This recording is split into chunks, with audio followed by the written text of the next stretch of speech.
Theme song. And we are back on board the HSS Solidia. She is a beaut. Is she a beaut? She's on the way. She's beaut. She's beaut-ish. There is a lot of stuff that I want to do. I don't even know. I mean, should I warm this area up? I don't know. I want to keep finishing my sort of fabrication bay here, this wing of the nacelle. I want to do some tidying up. But mostly what I need to do is just build up a bunch of supplies, explore the rest of this sector, and then just kind of move on, I think. There's a part of every simulator game where you've survived all of the basics. You can now, feed your people. You've got lots of power. You've got lots of water. Your ship is afloat. And so now this is the part of a simulation game that is kind of the grind. Now I need to build up lots of resources, which I can do and fabricate here. And I think really what I should start thinking about is another ship. Dun, dun, dun, dun, dun, dun, dun, dun. Now, but to do the grind, that's going to take hours upon hours, and maybe isn't going to be the most exciting video gameplay people have ever seen. So I've got a special episode for you today, and I hope you enjoy it as much as I did. The audio that you're about to hear is an interview with none other than Paul Zimmermmann, the composer of the music, the soundscape, what you hear while you play Space Haven. So we're going to talk about Space Haven. We're going to talk mostly about video game music and music in general. And underneath that, you're going to watch just the gameplay, just the Space Haven, just Mr. Different and Irrational and Michael and Barbara. Ahoy, and Kaiser and all these people just living their lives. We're gonna be watching them grind it out and build up supplies here to build another ship. And I think I'll interject if anything exciting happens. We're gonna break back into the live gameplay, and then we'll go back to the interview. It'll be kind of like breaking news. If something crazy happens, we'll do breaking news. That's what we'll do. But for the most part, this is my interview with Paul Zimmermmann. I hope you enjoy it. I very much did. It's really fun. This is also a dream of mine. I want to interview people that make these games that I'm obsessed with. And I think that would be a fun thing to do on this channel. So sit back, relax, and enjoy my interview. You know what? I'll let him do the music stuff. Okay, I'm recording now. Just so you know, this is everything you say now is on some sort of record. Oh no. I know, if you admit to any crimes or something, I'll pass this off to the German police. Hello. No. This is the German police. Okay, well, no better time to start than the present. I am live via Discord with Mr. Paul Zimmermmann. Did I say that right? Yeah, that's right. Yeah, okay, I think good. That's my name, yeah. All right.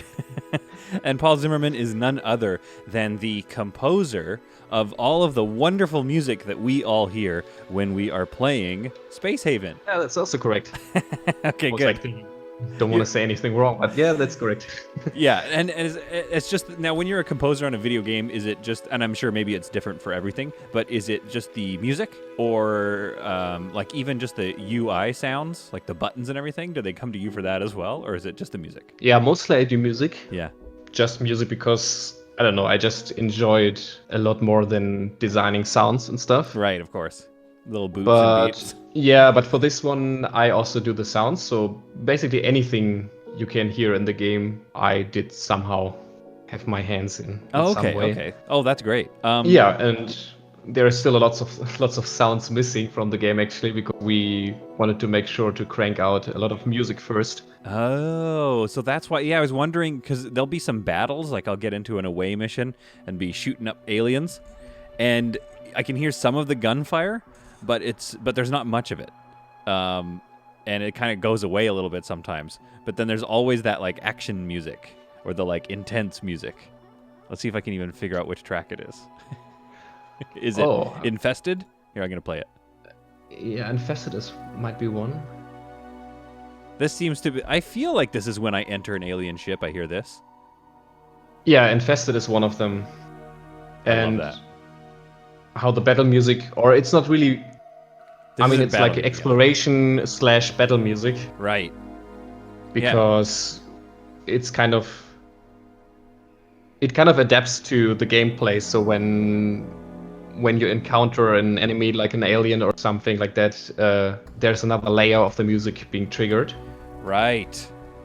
So the exploration part of the music is basically just this ambient, kind of eerie, spooky music, and then when you encounter an enemy, there's layers of drums and percussion under it. Of course.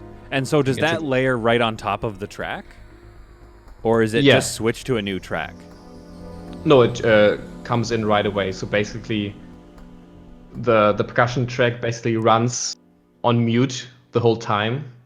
Oh, cool. And then whenever an alien or whatever comes, it gets switched on. So it'll always be exactly where it should be. Oh, wow, that's fascinating. So the track itself has all these layers built into it that can kind of like self direct themselves, self-conduct in a way. Yeah, I mean, in game music we call it like adaptive music. Right. This kind of way we're doing here is very basic, but we felt like at least for the kind of battle sequences, it should be adaptive and kind of react to the in-game action, I guess. So do you know what the triggers are? Is it something like a proximity to a mob, or is it gunfire, or is it just like any number of things, I guess? Yeah, I'm actually not 100% sure what kind of triggers they've put in. I always feel when I play it that the trigger comes in as soon as there's an alien visible. Okay. Yeah, so it's not really proximity, because sometimes there is an alien behind a door, but it won't be triggered yet until you kind of like see it or encounter it. But there's also, I think, even the alien AI has something in it where like they have to see the player basically and start to engage. I don't know if that's the trigger basically. So the level designers must also be able to input those triggers where they'll be like, okay, this is going to be a battle event. So they can kind of key that into the engine or something. Basically how we've done it so far is that basically all the music, the in-game music, most of it takes place anyways on the station, right? Like when you're building and stuff. Yeah. And when you take a shuttle with your crew and you fly to abandoned space station, that's basically the trigger for the exploration music when you enter the space station. Very cool. Yeah, and then basically as soon as you enter the space station, you have the exploration music, and under it, not yet triggered, is always the battle layer, basically ready to engage whenever something is happening. That's great. That's awesome. And I feel like we got started right away talking about just the nitty gritty, but I feel like it maybe makes more sense to back up a little bit and talk about your path into music, because that's obviously very important for me to know about the interactive music, and I want to hear more about that. But I feel like first of all we should get to know you, because video game music, is that something that you just dive right into? Like out of college, you're like, I want to do video game music immediately, or were you a musician first? I feel like your bio says that you were doing some rock and metal and pop music and stuff beforehand. Yeah. It wasn't really. For the longest time, it wasn't really anything I thought. I don't know. It's strange. Like I've played video games since I don't know, I could hold a Game Boy or whatever. Yeah, of course. But I never really thought about that doing the music for the game is a job in of itself. Right. I don't know, it just, I started playing bass when I was 15, I think. Cool. And yeah, we were doing like rock and pop, and we did some cover songs and tried to write our own songs. And I started to write my own music, and then slowly I got interested in film music, because for some reason that was more obvious to me that film music was a thing. Yeah. Even though at the same time I was all the time playing games. Yeah, of course. Well, and game music sort of is almost designed to be a part of it that you almost don't even notice it, but you can definitely remember it. Like when you mentioned the Game Boy, I immediately thought of like Pokemon Red or Blue or something like that, and the boot up music and all of that. Like that's how you remember video games a lot of the time, is the music, even though it seems to somehow fade into the background. Yeah, especially those those games from that era and the Nintendo kind of stuff, that all of that was like super memorable and catchy, and like to this day I can immediately hum the Super Mario theme or the Legend of Zelda theme and stuff like Yeah. that. And but I don't know, I didn't like think of it as a thing you do for some reason for a longer time. And yeah, I was writing music and I wanted to write music for film, but I was also playing games. And at some point, I was a little bit active in with this one developer. They had this game, King Arthur's Gold. Okay. The developer is called Transhuman Design from Poland, and yeah, I was playing their game. Yeah. King Arthur's Gold is like this fun. It's like a side-scrolling multiplayer medieval game. Yeah. Oh, cool. I'll have to get some like So- gameplay footage of that and put it up. Oh yeah, yeah. You can. Yeah, and I was playing that a lot actually when I was younger, and I was like active in the forums and stuff, and I started to write music inspired by the game. And at some point, I've read that they were making a new game, and that kind of triggered me to ask, yeah, do you need any music for it? Right. Yeah, and that basically kind of started it for me in the sense that I stumbled into it because I was a gamer. Yeah. I was playing the games, and at the same time I was playing music with my band and stuff. And then, yeah, somehow it made click in the sense that, wait, I can do both of these things I really enjoy doing and not leave the house anymore. So the whole goal here is just to stay home. Yeah. Which in this day and age, like in 2020, that's perfect. It's great that you've set It that up is. for yourself because now you're used to it. Yeah, I didn't know that it would be coming to this, but yeah. Yeah, that's The amazing. nerd life. I remember emailing you early on and being like, yeah, how is this all going for you? And you're like, yeah, well, I'm mostly at home anyway, so it's all good. Yeah, although it's strange that at the moment or at the second the option is taking away. Yeah, that's the weird Like part. even though you're not going out, you still want the option to be able to go out. Absolutely, yeah. Suddenly it's like, what if I wanted to go out today into the park? And you just know that you wouldn't have done it.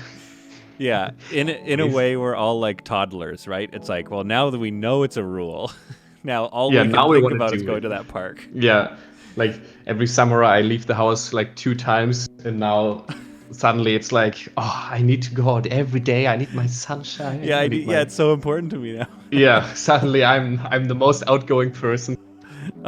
That's so true. But getting back to the music, this is my question for you. Do you feel, if I had to guess, I think you now see video game music as an art form. But maybe, and as a musician, of course you see that because you understand, music is art, right? But do you think that maybe that's why some people don't consider video game music as like either a job or even as an art form because they just kind of think it's technical? At what point did you start thinking like, oh, this is like a way that I can express my art? Yeah, that's a good question. I mean, Oh, thanks. yeah, I don't know. I feel like, I started writing for games, and I feel like shortly before we kind of had the indie game boom really starting to boom basically. I mean, we had all these kind of indie game artists and programmers and stuff like suddenly doing amazing games in small teams, and for some reason that part of the gaming industry, like, it allowed me, at least, I don't know how others feel about it, it allowed me to get a better look at the development. Like, I would start following people on Twitter and stuff, and I would see like game devlogs basically, and people talking openly about how they do stuff, and the artists showing their stuff. And I Yeah. think like the more you start to understand about the process behind it, the more, in a way, I don't know if this goes for other people, but in a way you appreciate it more, I guess. Yeah, I think who's the guy? This relates, I promise. Who's the guy that paints the soup cans? I'm gonna look that up. The soup can painting guy. Andy Warhol? Yeah, Warhol. I think I think there's a Warhol quote that was something like that. His favorite artist is, or his favorite art, is art that people don't think is art yet. So it's like commercials. He loves a good commercial, Yeah. right? And I think that's what's so sneaky about video game music, especially because video games weren't like a part of the quote unquote mainstream for a while. But already you had, like you said, Mario. We can all hum the Mario theme from memory. And I saw the Vancouver Symphony Orchestra do a rendition of the song once a long time ago. They were doing like video game music. And once it's done as a classical score, you're just like, oh man, this is beautiful. This is, you almost like rediscover it. And you're like, oh, right, video game music is beautiful. And there's no excuse for it not to be. Like, you should be working really hard on your video game score. Yeah, for sure. Yeah, I mean, one thing you've touched on is, video games in general as a medium is still like the younger kid on the block, right? Totally. Like we've had music and film for the longest time. Yeah. And I mean, I feel like even here, or especially maybe here in Germany, we have like it's in terms of art and culture, it's still kind of conservative in the sense that, yeah, I mean, of course, at this point, film can be art. There can be very artful cinema, but it took the government and maybe even the population as a whole a longer time to say, wait, video games are an art form, a form of expression as well. Like, yeah. Now we're starting to have all these kind of game awards, and we have funding programs to get new studios off the ground, basically. Yeah. I guess, I mean, maybe like many people don't take games serious enough, or for some time didn't take games serious enough. Yeah, I think that's changing now that there's like nothing else to do, first of all, right now. But I think it's also changing because of how much, and it's sad to say, but how much money there is in it now, and that always changes people's opinions about things. Now they're like, oh, I guess we should take it seriously because I read recently that the video game industry is bigger than the music, sports, and film industry combined. Yeah. That's That's right. It's crazy how much money there is here. I mean, the music industry is only starting to kind of recover from the whole streaming and online disaster. The streaming and online disaster. The Napster disaster. Yeah, that's basically. Right. Yeah. And yeah, I mean, film is also like, sometimes I think like one of the reasons why games are successful is because they really merge the technology with the art, basically. Like games are not falling behind when there's like a new streaming or download service. Like games would be the first thing that's available on there. Right, yeah, that's true. I felt like music for the longest time, at least in the beginning when Napster started, like they fought it very hard. Like they tried to stop every means of online download services. And of course, there was also a lot of piracy. Yeah. Which in a sense, of course, it's not good, but it also was at some point a result of them not putting out something like, well, later would have become Spotify and stuff like that. Yeah, like they didn't put out the services for people to get the stuff they wanted. Yeah, you have to go with the changing times and learn how to evolve with them. You can't sit back and hope that everything just settles back down to the way it used to be. Yeah, totally. And that's a good point. Games is a very good example of that. Yeah, I think that's a really good point, is that games are always kind of responding, because that's the whole point of games, is that they respond to the user, they're interactive. So making a game has to be interactive and respond to the user too. It has to be like, well, oh, this is where you're playing games? Okay, great. We'll meet you there with this new idea. I love that. Yeah, totally. So why don't we talk about Space Haven specifically then? You and I sort of like met over the internet, I guess, because I was making these wonderful Space Haven videos, if I do say so myself. And very wonderful. Yeah. And you guys started commenting on them because here, I'm going to play To the Moon is the opening track, right? Yeah, that's right. That plays in the menu. So I'm going to play that here. I think that it's an underrated part of a video game. Maybe I'm wrong. Maybe it's not underrated, but I do think it's the most important part is the feeling when you start the game. Do you know what I mean? where Yeah, it's like totally. when like that menu screen. I think sometimes game developers are like, yeah, whatever. It's just let's get them in the Because they game. think like the user only spends 2 seconds in it and then they're Yeah. off to the game basically. But like when I get a new game and I start start it up and you get to that main menu, that's kind of like the sinking into the universe. That's where like you start to forget all the crap you have to deal with in your life. And you're like, no, I live in space now. Yeah. And so I remember, I think I had commented that it felt like Firefly or Cowboy Bebop kind of inspired or something like that. What do you think? So when they came to you with Space Haven, and you were like, "I'd like to do the music for this," or however that happened, what was your first step? And when did you come to this being the opening track? They already had like reference music. Yeah, like temp They track. were saying like, yeah, this is kind of the style we like, we enjoy. We've put this over the gameplay or whatever. This kind of works for us already. Okay, cool. And that was basically the application phase, so to speak. Like they said this is what we kind of want, and then a few people sent in their stuff saying or trying to match that style or whatever. Right. And yeah, and I started to do my demo, and we actually had a bit of a back and forth. Like I sent a demo to them, and they were like, okay, no, this is not there yet, or we like this part, blah blah blah. Mm-hmm. And so actually before I officially started to work on it, I think we've already gone back and forth like for 4 to 5 times of me working on that initial track. Oh, okay. And yeah, I think it's called Nebula Signals in the soundtrack. This is the first one you did for them? Yeah, this is basically the very first track I've wrote for the game. Okay. Here, I'll put on Nebula Signals. To all the listeners, this is Nebula Signals on Radio Solid Content. Ba-ba-ba-bow. I'm still playing it quiet though, so I can hear you. Here, I'm gonna turn it up a bit.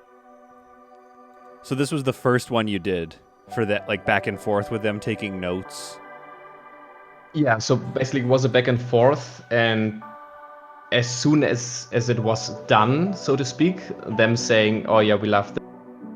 Oh, that's great. It was basically I got the job, and at the same time we already had the first track ready for the game. Basically, they immediately put it in, and we put it on.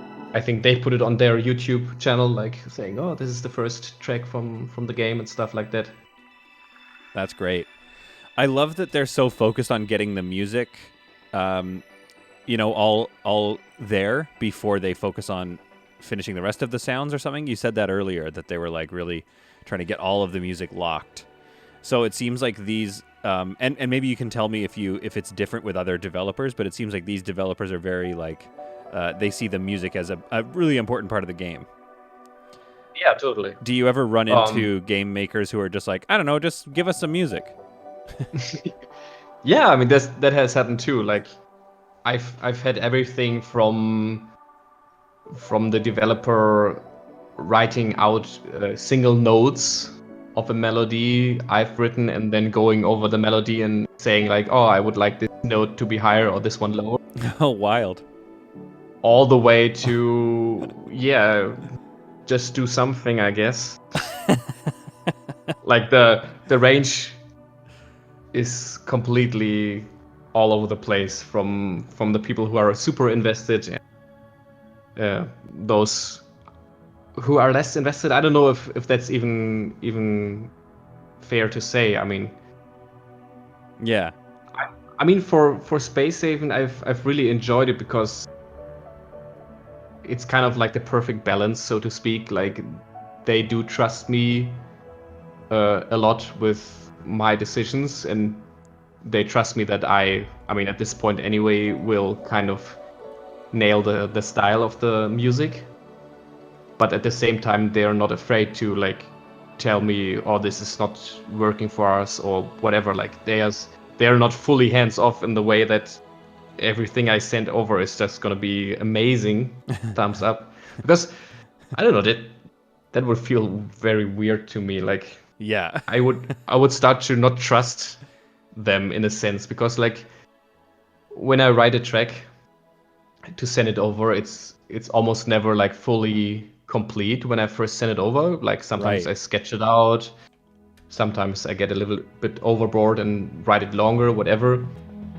But I always look forward to that kind of feedback and the back and Totally. forth, because sometimes they will hear things or have an idea that I wouldn't have thought of. And I think that's why I really enjoy this soundtrack in particular, because we've had this really great communication where there is trust, but there's also no how do you say it, no reservations to tell the feedback and be open about it and stuff like that. Yeah, I mean, that's great because if you, I can see where the trust would disappear if they're just like, yeah, this is fine. Then you're like, oh, well, then secretly they must be wishing they could have something a little different, but they just won't tell me. So it's good to know that you'll get feedback if they have any, and then you know when you're hitting the right mark. Yeah, totally. Which you definitely At the did same- with this game, by the way. Thanks. Yeah, I mean, at the same time, like when you send stuff over and it's always great, you do start to not trust yourself Right. in a weird way, because then you start to think like not everything I sent over can be amazing. Yeah. Like you start to think like it's weirder than just having someone say, no, this is not it for 10 times, and then on the 11th time say, oh, this is amazing. Yeah, because now you know you did it. Yeah, you've walked the walk, basically. I think like any person doing creative work thrives on boundaries, whether they believe it or not. There's a theater company in town doing something called Theater Under the Gun, and they have 48 hours to create a piece of theater, and they're given 3 pieces of inspiration: a line of dialogue, a sound, and then an image. And now we're doing it over Zoom, but in the past it would all be done in person. So it's like you have to put on a 20-minute whatever play. You only have 48 hours, and you have 3 other restrictions as well as the time restriction. And Wow. that's where some of the coolest stuff comes out, because from that, then people are like, oh, this idea worked really well. We were creating under so much pressure that we created this thing we're really proud of. And now we can sit back and like start teasing it out and make like a full length play. And some really cool stuff has come out of that. I think boundaries are Yeah, I mean, important. that's basically what game jams are in the game world, right? A game jam. A game jam is Right. basically the same as you just described. I mean, Ludum Dare or stuff like that. You have 48 hours. There's a theme, and you get going, and you try to get something playable in that amount of time. And like you say, the restriction allows you to really hone in basically on one single little element that really will make it work for you. Like you can Yeah. say, oh, I really want to tell this kind of story, or I want the game to have this kind of mechanic, or I want this kind of art style or game feel or whatever. Like, you can't go overboard, which is like the number one mistake of every rookie artist everywhere.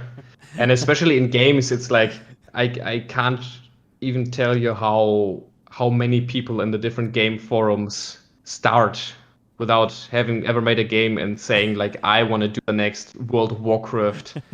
I need 20 other people, and of course there will be revenue share when we make revenue, and you just know it can't work, because even Yeah. making like a shitty mobile game is work and will take some time and stuff like that, and then making a good mobile game will take some time, and then Yeah. you go from there basically.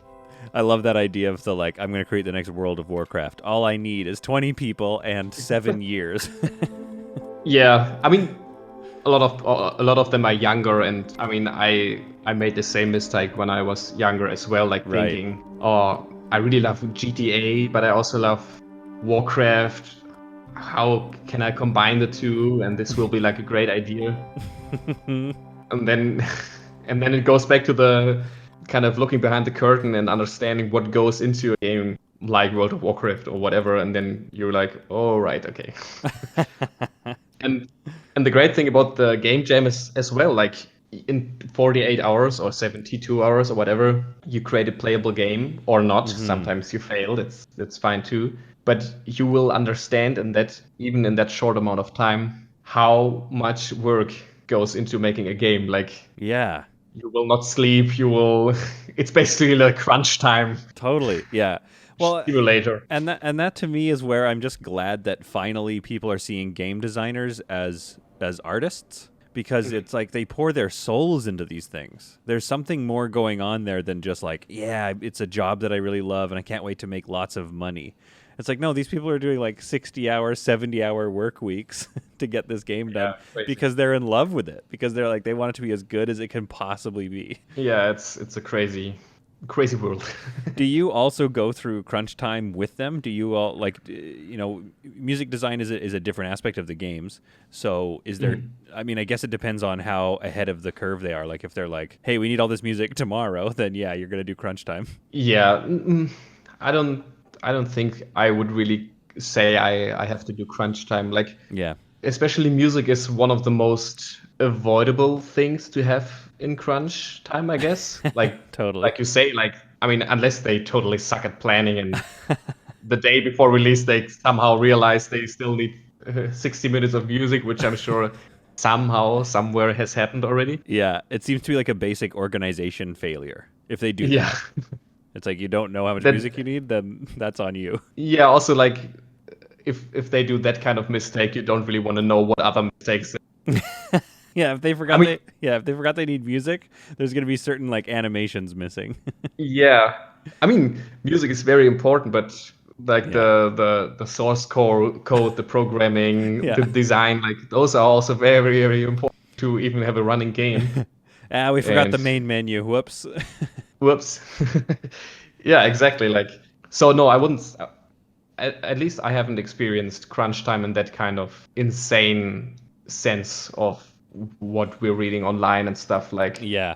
I mean, I also like mostly, at least for now, mostly work in indie games, which for now I've been lucky to not have that kind of crunch culture anyways. Yeah. And I- yeah, and then I did- usually I come in kind of early, I guess, and then I have time to write stuff, and then with music, I mean, I'm sure there are cases, but there's little last minute kind of things suddenly needing to be implemented or whatever. Like maybe it can happen. It's possible. I wouldn't I wouldn't say it's never happened, but at least for me so far it hasn't really like, I mean, like for Space Saving right now we have 15 tracks of music. It's basically a full album already. We have the tracks, like we implement the tracks as we go, like every new track I finish gets implemented in the next patch basically. Oh, right. Perfect. Yeah, and then it's like Actually, there's nothing really to be done on last minute because everything's already there. And it gets implemented as it goes. That's great. So, and Yeah, that that's leads right. me to another question, which is like the future of Space Haven. I was talking to them on the Discord earlier, and one of the developers said that they don't necessarily have a roadmap. They just kind of see where they're at every time and then patch it into the game and add in pieces. To that end, no spoilers. Obviously, you don't want to get in trouble and tell us what's coming up for Space Haven. But music-wise, is there more being added, or are you guys coming up to the end of the album, so to speak?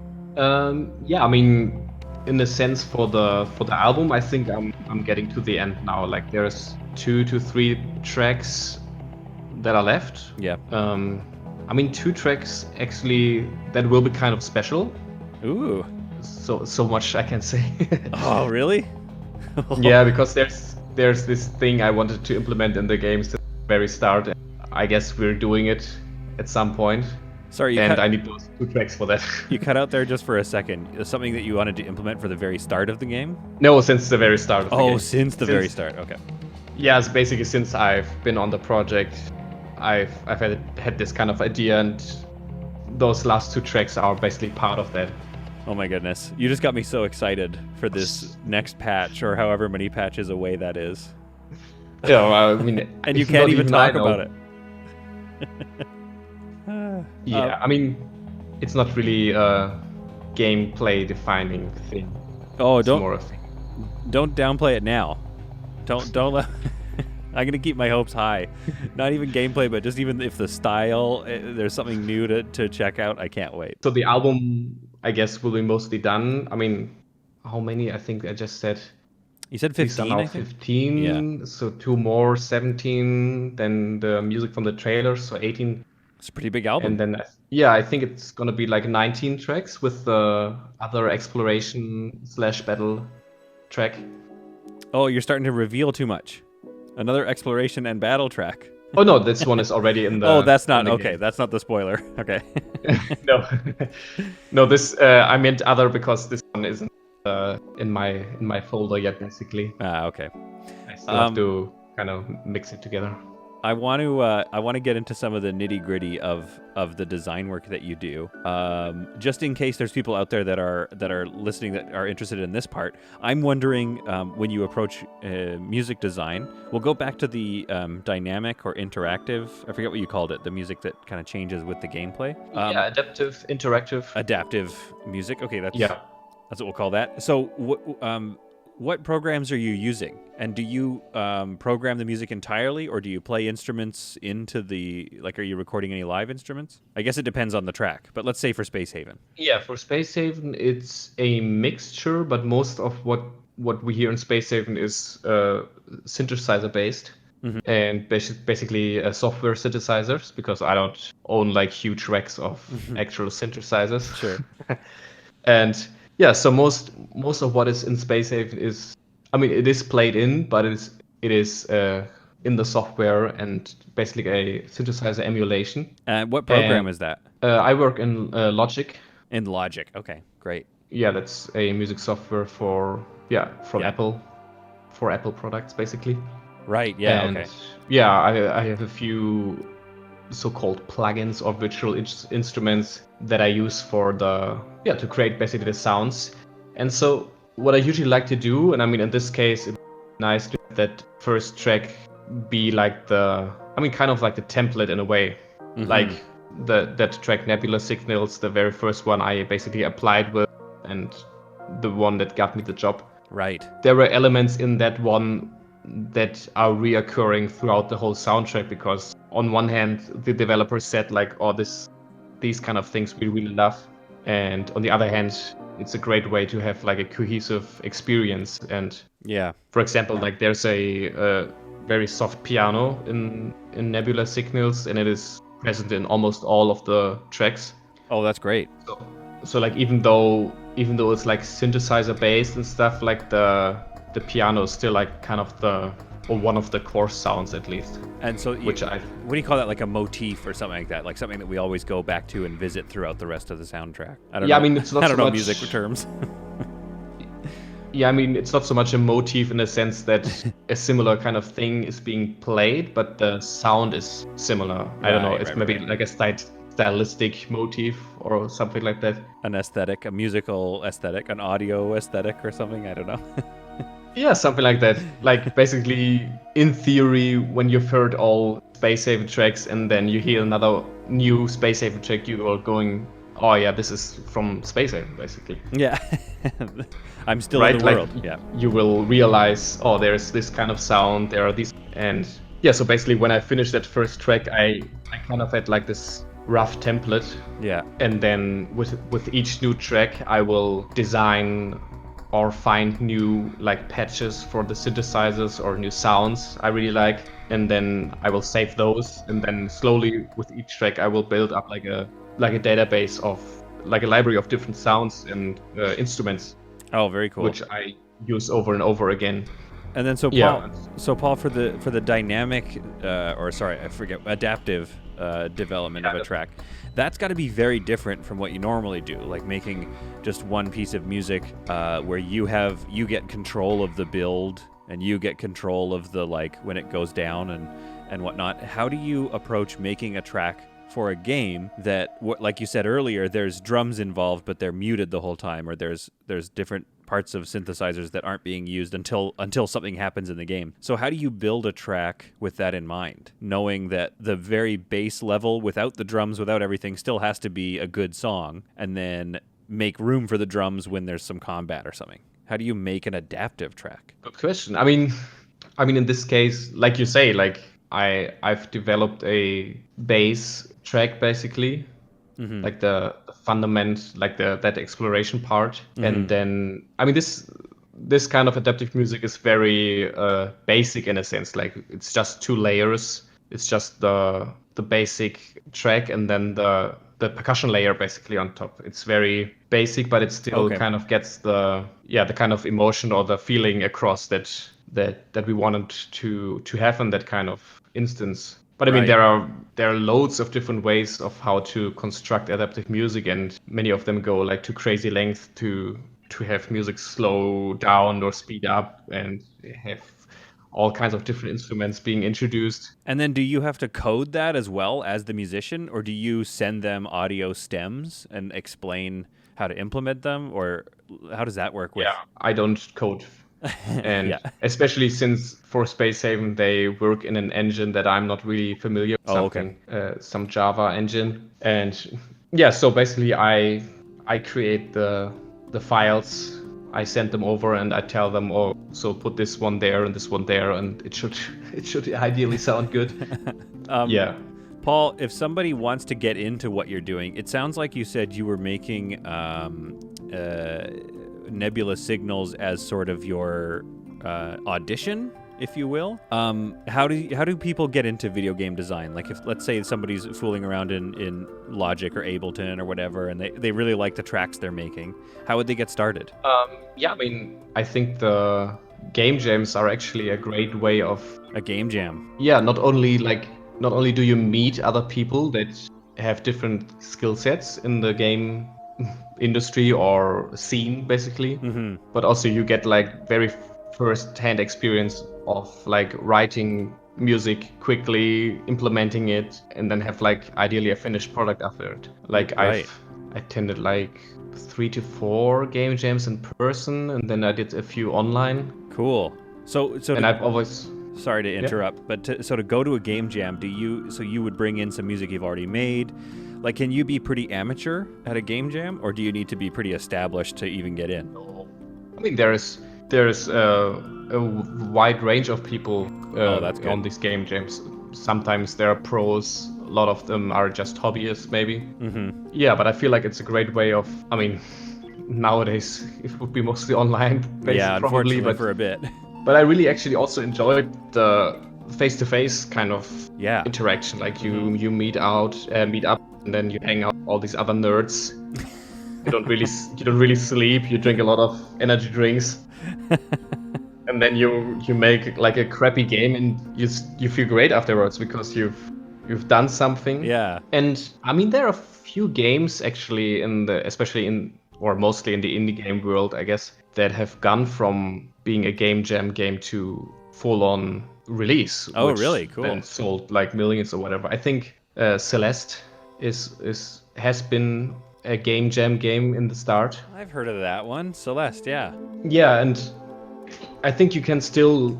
I'm not sure if it's still online. Yeah, it's still on Still Steam. I see it download- right here. Yeah, on Steam, but also I think on itch.io or something, you can still download the very first game jam Oh, cool. version, I think. Oh, that's amazing. Let me see if I can.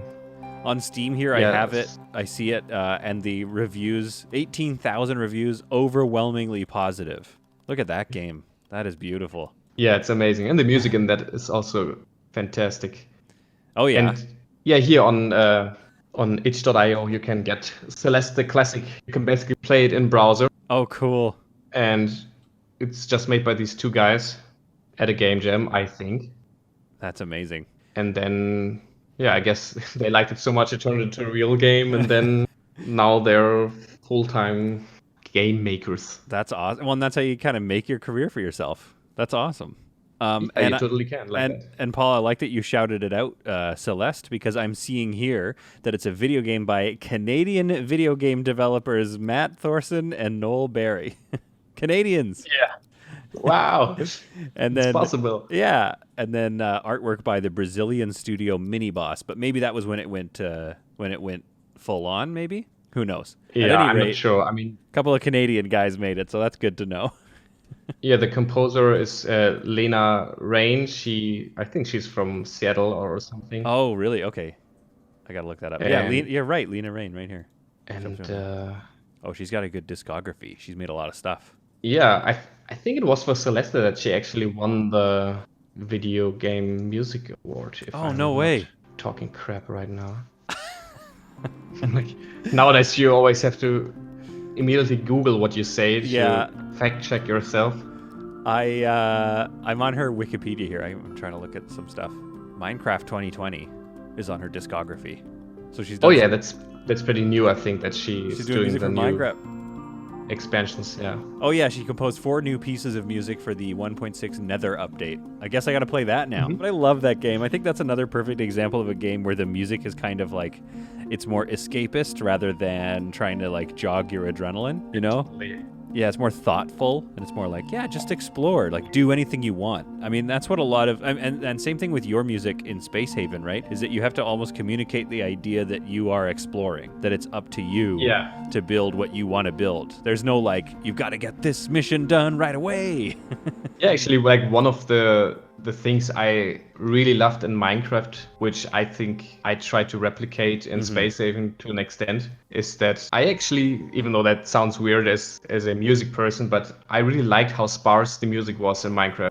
Oh, And then, interesting. like when you play the game, sometimes I don't know, it has been some years since I played it, but then for long times you wouldn't hear any music, just sounds. Right. But then when the track comes in, it's like boom. Like the impact, the emotional impact is so much higher suddenly when there has been some space basically between it. I love that. Yeah, that's a Yeah, and really then good point. for Space Haven, I mean, we've now implemented an option for people to kind of decide themselves how long they want the space between music tracks be. Oh, really? Because yeah, some people said like they'd like to hear the music more constantly, basically. Oh, okay. Which is also, I mean, it's great that we can offer the option. Yeah, that's great.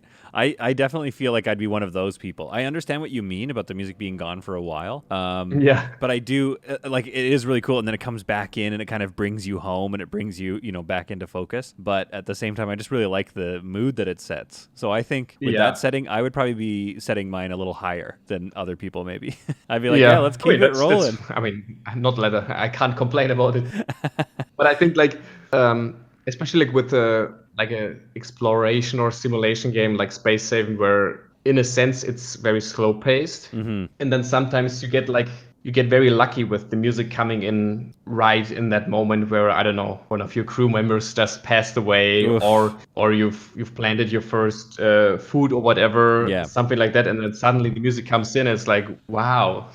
It lifts up the whole experience. Are there any interactive adaptive elements in the game like that already? So I was thinking about, there's an episode of one of my favorite shows, of Firefly, where they are just about, I think it's called Out of Gas. They're just running out of fuel. And I feel like that's one of my favorite things about Space Haven, is that you're just always, you're like, oh no. Running out of stuff. You cut out a little bit there. Always running out of stuff. Yeah, you're always running out of... Okay, yeah, exactly. And so I'm wondering, is there any adaptive music that we may or may not have heard for if you're starting to run out of things? If things are getting more desperate, does the music get more sad? No, but actually, initially we thought about it. Yeah. Like, initially I did, like the regular in-game tracks, I tried to make them adaptive in that sense. Yeah. But in a way, it got a little bit more, I mean, hectic in a sense. Oh, okay. Because then it's suddenly like, okay, what kind of events do we really want to highlight? Yeah. And then the music itself already is kind of, I mean, it's not, I don't know if it's sad or like mellow at least. Mm-hmm. And then it's like something sad happens, and then what do I do? Like a choir, the angels crying. I want it, yeah, I want a copy. I want that, please. I want the angels crying and the... Yeah. Yeah, I think in a way it felt a bit more, more hectic. Like I think what I really enjoy, and I also really enjoyed in Minecraft, when the music plays, it plays randomly, I think, at least, or after some while. And then the context is always different. Right, yeah, that's a good point. Yeah, it always Like takes a different part of the game.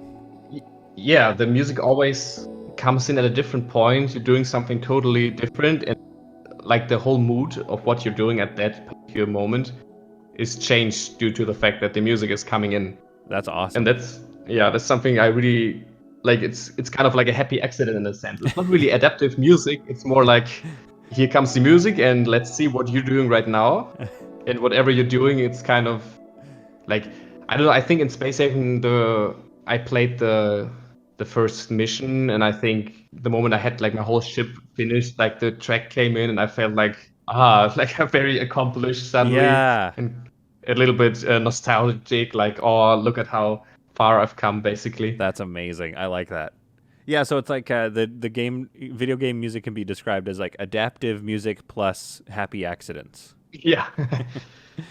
You're hoping for a bit of both. Earlier, you talked about mixture of being both. able to change how often the music plays or how frequently you hear a track. And that makes me think about how games, I don't know if this is true for all games, but things seem to be heading, especially on the PC, heading more towards like being able to mod things and change things up to your your liking. Or if you just want like Thomas the Tank Engine in your game for some reason instead of dragons.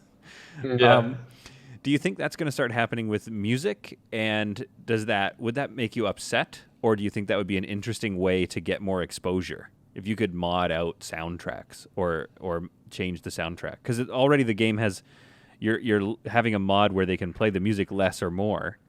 Yeah, what do you think about that? Was basically, I mean, that was basically a setting because people just wanted to. And I mean, I guess technically it is possible to mod other music into the game if people prefer that. I don't know if you.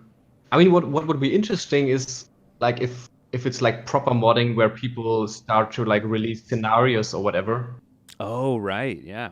They make a whole campaign by themselves and then they create specific music for that. I don't know. I mean, that would be pretty interesting to see. It would be so much work, but I've seen like one of my favorite games is City Skylines. Like some of the mods are, a little asset, like a small building, but then some of the mods are almost total overhauls of one of the basic parts of the game.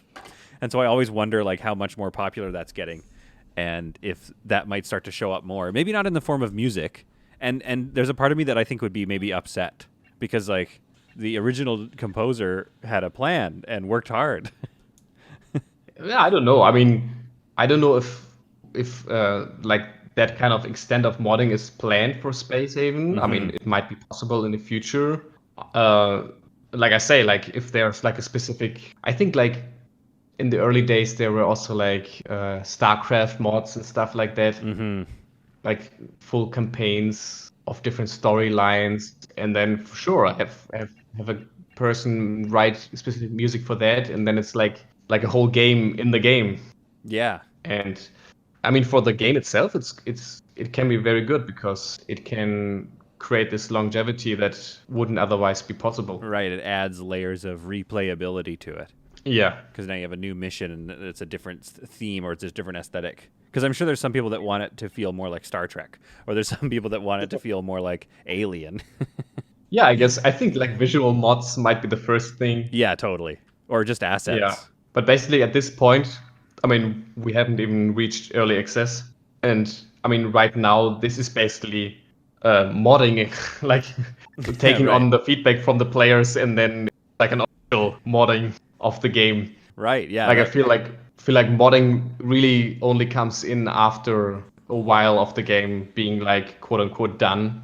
Of course. And people feeling like, oh, they're still, I want this, I want that. Totally, yeah. I don't like this. And then they start to take it apart, basically. I've already wanted to start making some more away missions where they have to like go and figure out different ways to unlock doors and stuff like that. Or they have to go and figure out like what happened to a ship, why it ran aground, where all these aliens are coming from. I was like, oh man, I can't wait till there's a scenario editor.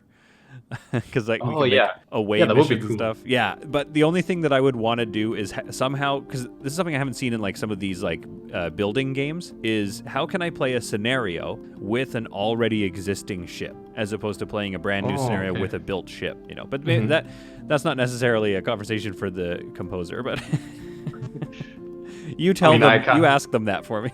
Yeah. I can't program or design myself. I just look forward to the day when there's like mission packs. You know, it costs like $4 to get a couple of missions, and then you can take the ship that you've spent 50 hours making, and go on some missions with it. But I think that's totally possible. I mean, know, right? Doesn't it seem possible? I mean, even with the stretch goals from the Kickstarter campaign, there's so much more stuff to like do and implement. Oh man, there must be. Well, I hope they're doing well. I hope that the Kickstarter went well and that the early reviews are good, because I'm certainly loving myself. I'm loving myself, I said. I'm loving it myself. I'm certainly loving myself. Look, I hope they're doing good. Yeah, I love myself, so I hope they like themselves. I'm sure they do like themselves. That's good. I'm gonna play this song to kind of wrap it up and talk to you about this one, because you sent this to me. This is called Rain Song. I don't have to tell you about it, but I'm telling the people that are listening to this about it. And maybe I'll include the link in the description below. This is the same singer as To the Moon? Yeah, that's right. Okay. Yeah, same singer and writer, basically. Oh, and same. Okay. I'll start playing it here. And so this is your... Is it okay if I talk over it? Yeah, for sure. Okay, I don't want to, disrespect your music. Nah, people can listen to it if they... Yeah, exactly. Go to the link below. If they are interested, yeah. Listen to it and drink tea or whatever. It is kind of a tea drinking song. I like it.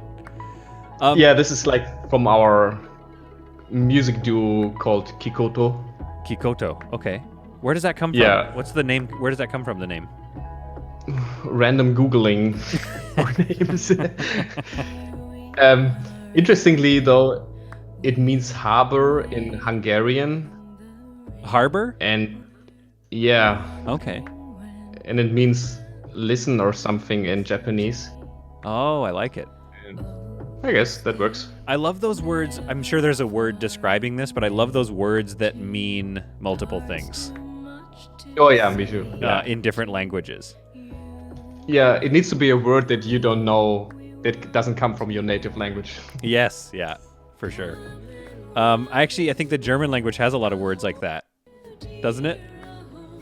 That like describe concepts. Yeah. Sehnsucht. What's that? Yeah, longing kind of. Longing. Or Fernweh. Now, it sounds weird what I said, words that describe concepts, because that's what all language is. So I need to figure out what it is I'm trying to say. But I just know that you have like the German language. I saw this post recently, like the English language, you would need a whole sentence to explain the feeling of really enjoying something, but knowing that it'll be over soon or something. Oh, yeah. I think I've read the same article. Yeah, and then in German, there's just one word. Yeah.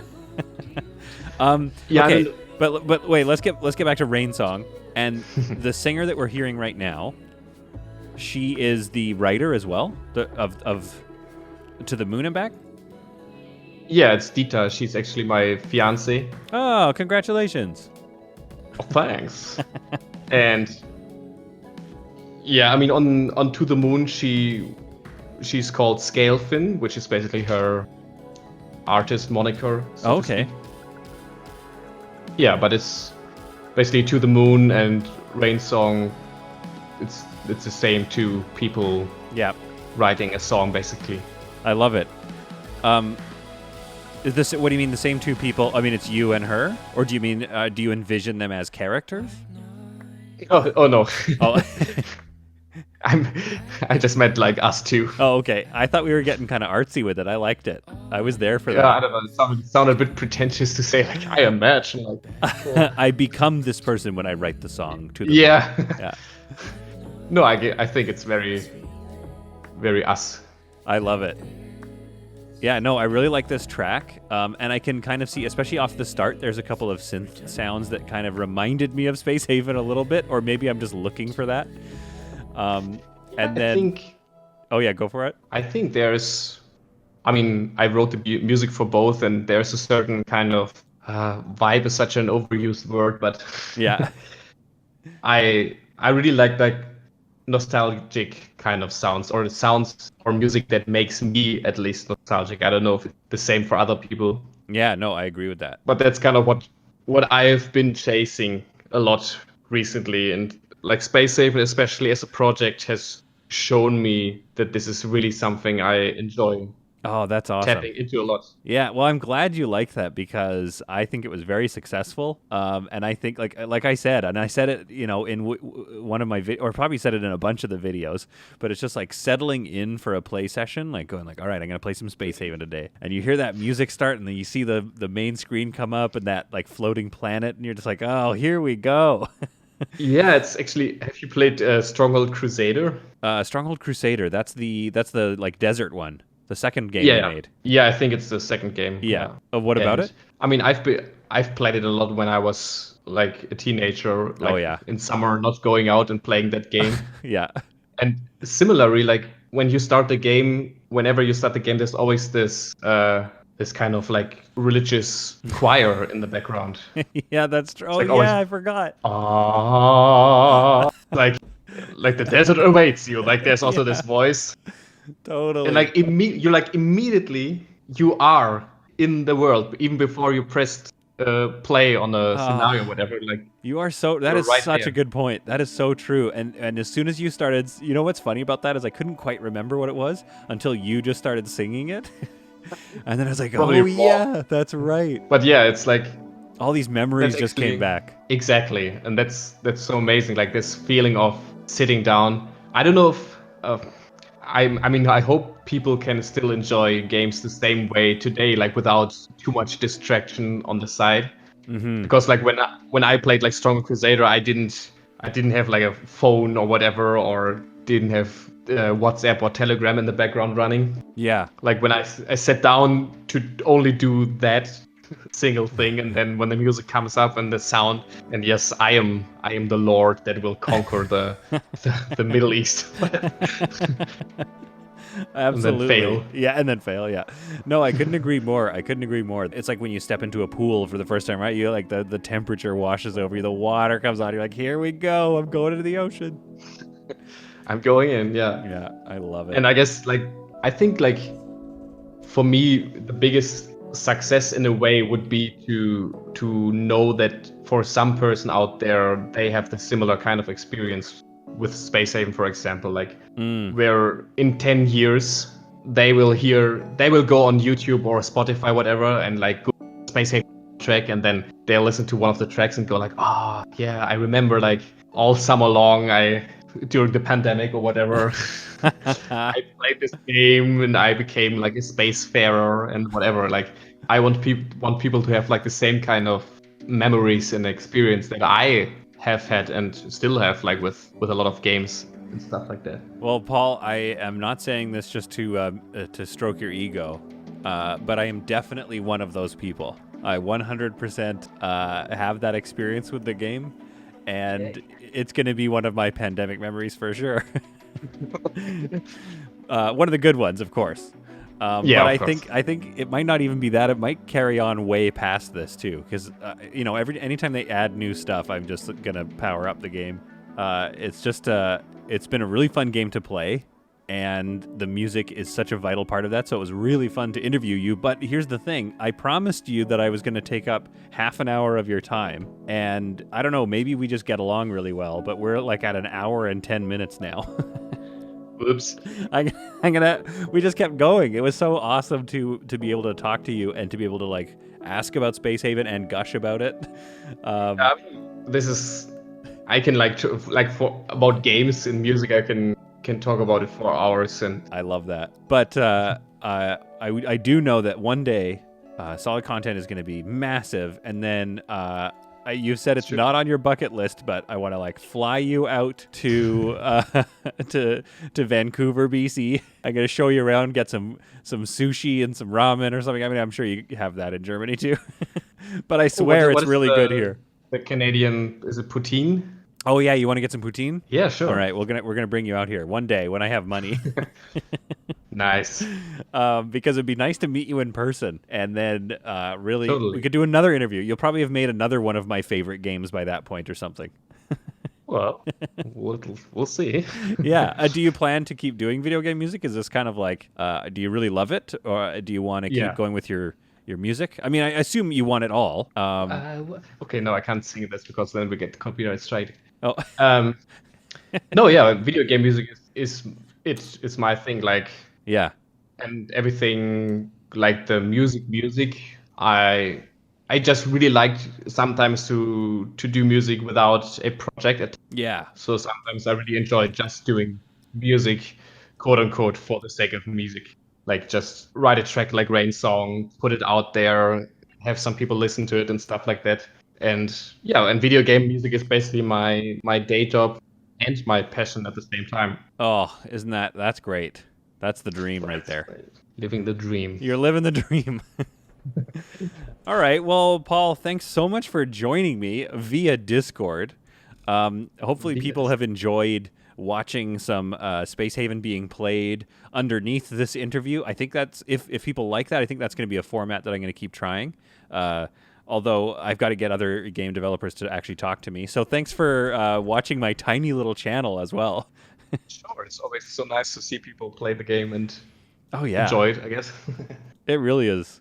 It really is a fun game to play, and made all the more fun by your music. Nice. So thanks for listening, everybody, to this interview, and I hope to see you on some more solid content.